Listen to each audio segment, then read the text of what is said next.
Iran के supreme leader Ayatollah Ali Khamenei का निधन हो गया है। इस खबर के आते ही पश्चिमी एशिया की राजनीति के एक लंबे और प्रभावशाली अध्याय का अंत हो गया। 1939 में ईरान के शहर मशहद में जन्मे खामेनेई का जीवन संघर्ष, आस्था और सत्ता की जटिल कहानी रहा है।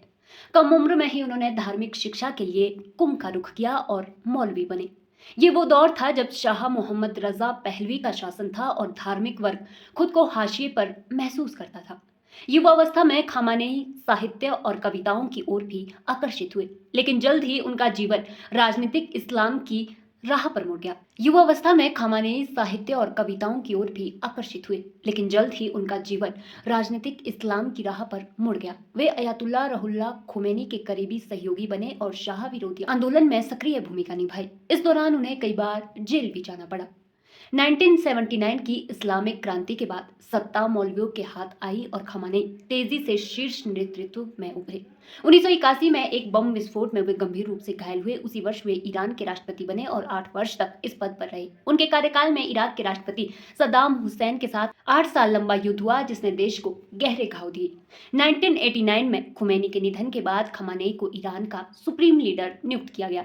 शुरुआत में उन्होंने स्वयं को इस पद के योग्य नहीं माना, लेकिन संवैधानिक संशोधन के बाद वे देश के सर्वोच्च धार्मिक और राजनीतिक प्राधिकारी बने।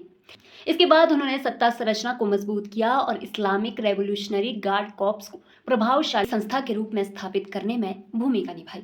अंतर्राष्ट्रीय स्तर पर उनका रुख कठोर रहा। वे अमेरिका को बड़ा शैतान और इजराइल को छोटा शैतान कहते रहे। इजराइल के अस्तित्व को लेकर उनके तीखे बयान अक्सर सुर्खियों में रहे। हाल के वर्षों में नेतन्याहू और डोनाल्ड ट्रंप के साथ बढ़ते तनाव ने क्षेत्र को कई बार युद्ध के कगार पर ला खड़ा किया।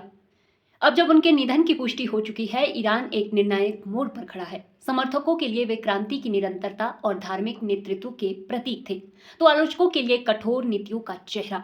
उनकी मौत केवल एक नेता का अंत नहीं, बल्कि उस युग का समापन है जिसने 4 दशक से अधिक समय तक ईरान की दिशा तय की।